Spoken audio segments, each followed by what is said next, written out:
There is a massive opportunity in the Dynasty marketplace right now, and we need to talk about it, specifically with 2026 rookie picks. Everyone, and I mean everybody that I've talked to, that I've seen online, all the analysts are down on the 2026 rookie class, but I'm here to tell you that it might be wise to acquire some of these picks right now. We will break down each part of the rookie draft through round 2 to see where these picks are valued by the public currently as we record this on Friday, January 23rd, and how we might smartly go about acquiring these rookie picks in order to improve our dynasty rosters in 2026. If that sounds good to you, sit back, click the like button, subscribe to the channel, and enjoy.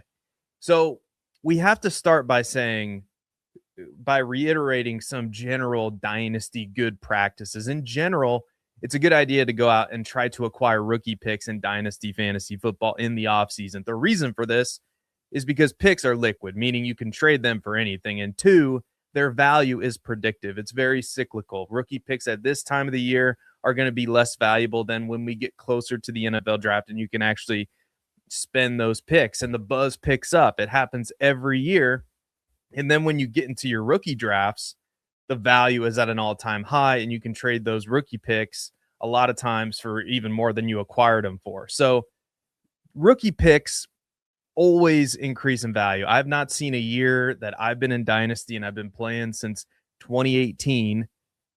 I haven't seen a year yet where the picks haven't gone up at least a little bit from January to the rookie draft. And this year is a strange year because almost everyone that I've heard talk about the 2026 rookie class, including myself, is not that high on the 2026 rookie class. In my view, it's creating a dip in the market and it's making these 2026 rookie picks easier to acquire, which is always my instinct. My instinct in Dynasty is always to want to take advantage of the market, to buy low and seize an opportunity that other people might not see. So today we're going to be exploring what exact players you should trade rookie picks for and how to go about acquiring these 2026 rookie picks, because I do think that there is some real value in the market in acquiring these picks. But just a housekeeping note, all of this analysis depends on your specific strategy. Are you a contender? It might not make sense to acquire as many picks. If you're a rebuilder, obviously you want to get as many picks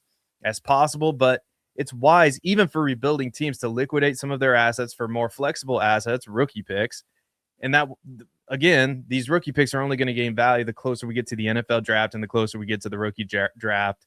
So away we go. We're going to start with just the 101 because I think the 101 this year is in a tier of its own, and that would be Jeremiah Love. So I'm equating the 101 to Jeremiah Love in this case. And I don't think there's necessarily going to be a discount on the 101 because I think most people understand that Jeremiah Love is that guy. However, if there is a discount to be had, and there could be reasons for a discount, and I'll get into those here in a second, this is the pick that I want over any other pick in the rookie draft. And I know that sounds obvious because it's the 101 and you get the first pick, but I do think the 101 this year is going to be really valuable. And I want the 101 because I want Jeremiah Love. And so the reason for this is twofold. Number one, I've already talked about it. Jeremiah Love is in a tier of his own, has the upside to be a top 5 dynasty running back right out of the gate, especially if he lands in a good landing spot like the Chiefs or maybe even the Saints. I mean, a lot of people think he's going to go in the top 10. Reason number 2, while this pick is going to be hard to acquire because it is the 101 in a rookie draft, I don't think it's impossible to acquire because I think some people are going to think of Ashton Genty being the 101 last year and equating, the running back at the 101 is a mistake, even though Ashton Genty's value is still very, very high in Dynasty. And I wonder if some people are going to feel a little bit spurned about that, taking Ashton Genty at the 101 in Superflex leagues. I kind of doubt it, to be honest with you, because Jeremiah Love, I think as we go through the process, everyone's going to realize how good he is, but you never know. So I am going to keep my nose to the ground, my ear to the ground. That's the correct phrase.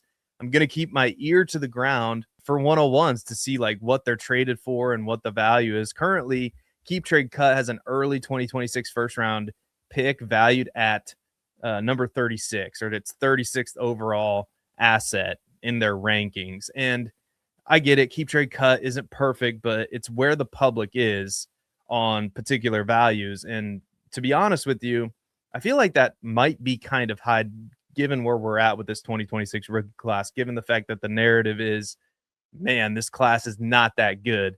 So, just for context, asset number 36 is close to players like Rashi Rice, Garrett Wilson, Emeka Egbuka, Nico Collins, Brock Purdy. And honestly, I would make those one for one swaps in a heartbeat because Jeremiah Love's going to be ranked closer to the 20s than the 30s in my personal rankings. And he might even break into, the top 15 based on the landing spot. I mean, he's probably pretty close to that right now anyway.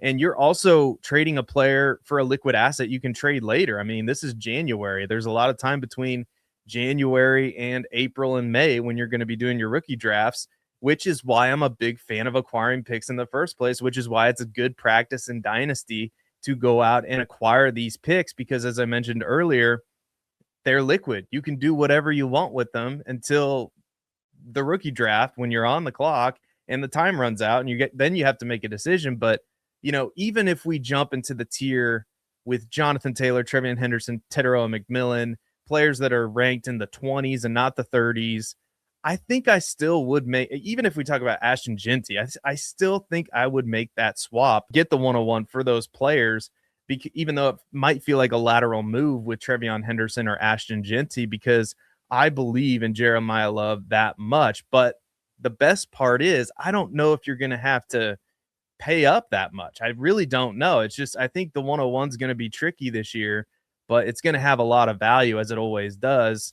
So if you go out and acquire it now, I think you could trade it for more later on down the road. I just think that that's how it's going to be, but it's the pick that I want out of all the picks. And again, let me know what you think in the comments. How hard is it going to be to get the 101? I would love to know, but it's the pick that I want out of all the 2026 rookie picks because I think it's acquirable and it's only going to grow in value as we get closer and as we get all this buzz about Jeremiah Love, especially considering who is at the back end of the first round. And we'll get into that here in a second, but let's get to the 102 through the 105, because I do think this is an important part of the rookie draft because I'm projecting it to go. These are not necessarily my rankings, but this is how I would put them as far as what I think the public is going to do.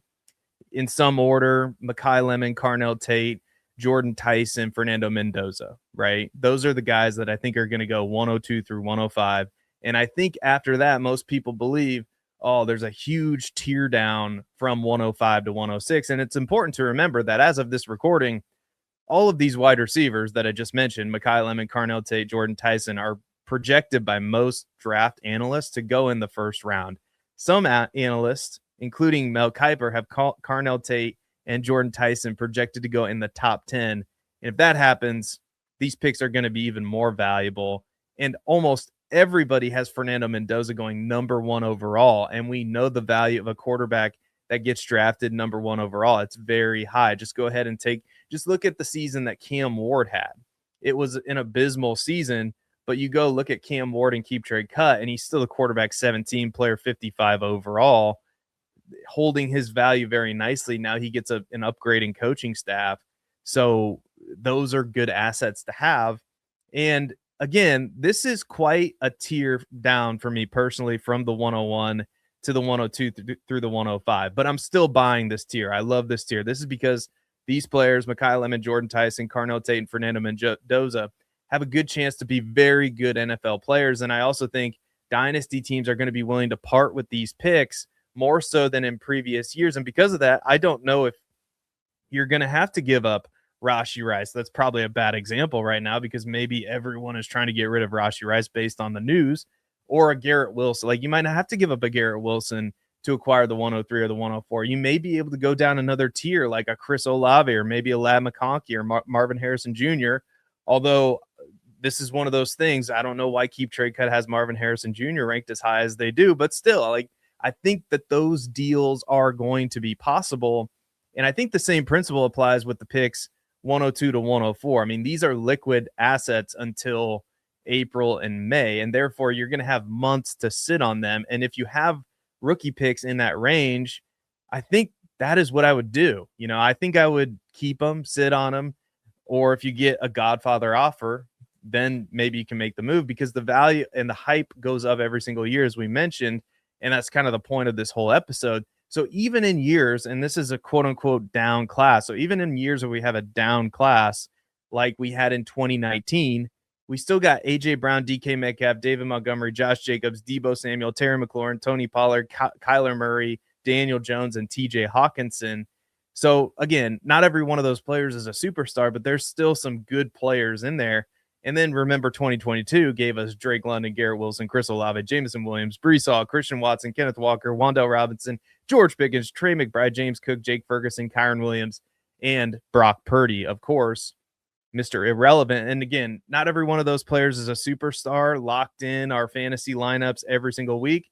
But I think that there were some pretty good players in that class. It's just sometimes hard to identify them, which is why we want multiple bites at the apple, which is an allusion to what I'll be talking about later when we talk about second round rookie picks. But back to the point. If you can trade an asset like T. Higgins, Chase Brown for one of these picks in the 102 to 105 range, I think it's a good move depending on your strategy. It's also possible you could package a few veterans for one of these picks.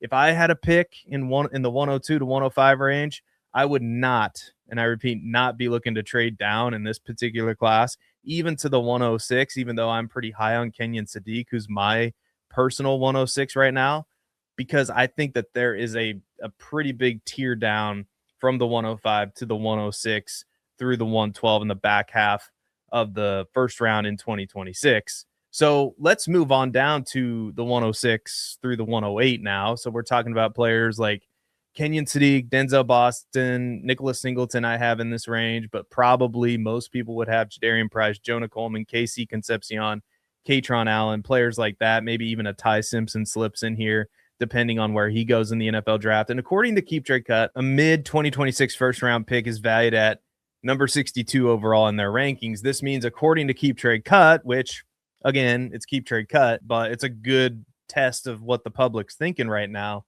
I think in general, the public might be even lower than this on the 2026 mid first round range. We're talking, 106, 107, 108. But we're talking about, relatively speaking, Kyron Williams, Harold Fannin Jr., Saquon Barkley, who I think is actually a really good buy right now, Chase Brown, Jameson Williams, Cam Scatabo, amongst others. And so this is the range of rookie pick, if I'm being honest, that scares me the most. It's going to be very, very tricky making trades involving rookie picks in this range because I do think you are missing out on the top tier players in this draft class. And the 107 is closer to the 207 in value than it is to the 102 or 103, in my opinion. With that being said, I also believe that this is also what the public currently thinks. So for that reason, you could reasonably acquire these picks in the range relatively cheaply. And like I said, I don't even know if it would take a Kyron Williams to get the 106. Like, that feels expensive to me currently based on the narrative that is out there that the 2026 class is no good. However, I think for my money, I would be more inclined to buy later first, like in the 109 to 112 range, or even the seconds, because those are cheaper. And I want multiple bites at the apple in not just this class, but every single draft class that I can, if I can get those picks on the cheap. So let's talk about the 109 through the 112. We're talking Jonah Coleman, Nicholas Singleton, Jadarian Price, Katron Allen, Elijah Surratt, maybe Eli Stowers might sneak in here, Emmett Johnson, Carson Beck, Ty Simpson. Not every one of those players is going to be in there. I just listed off several, but the 109 through 112 range, or a late 2026 first round rookie pick, is listed as the number 83 overall asset according to Keep Trade Cut. And again, I think the public is much lower than that based on the analysis that is out there right now. But let's just take Keep Trade Cut's word for it. That would mean these picks are in line with the values of players like Kenneth Walker, Travis Etienne, Bryce Young, Kyle Pitts, Tyler Shuck, Javonte Williams, in a 2028 late first round pick, which is wild. I think that's crazy that, a pick that you can make this year in the late first round is valued similarly to a pick you can make 2 years from now. That's stupid. And also Jordan Addison and Aronde Gadsden. Now, to be honest, most of these players, I wouldn't have a problem trying to liquidate into one of these late first round picks. but I don't know if we even need to pay that price. I honestly believe it's possible to flip a DeAndre Swift, Devontae Adams, maybe even a JJ McCarthy for one of these late first round picks. Now, in the case of JJ McCarthy, I really have no idea what to think, but for those other two players, I would be in for that. It's just JJ McCarthy. Who knows what the trajectory is? He's one of the more volatile assets in Dynasty, if you ask me. And again, these picks are not going to be highly valued. The managers who own the picks are likely going to want to extend their championship window. And as a result, I think that they're going to be willing to trade these picks for veteran players. So I think that there is going to be a frenzy of these kinds of picks in this range being traded. So I think that there's going to be an opportunity there. And let's touch real briefly on the 2026 second round rookie picks, because oh my, I think that there's an extreme value here. So according to Keep Trade Cut, they're valued anywhere from 104 to 145 in their rankings.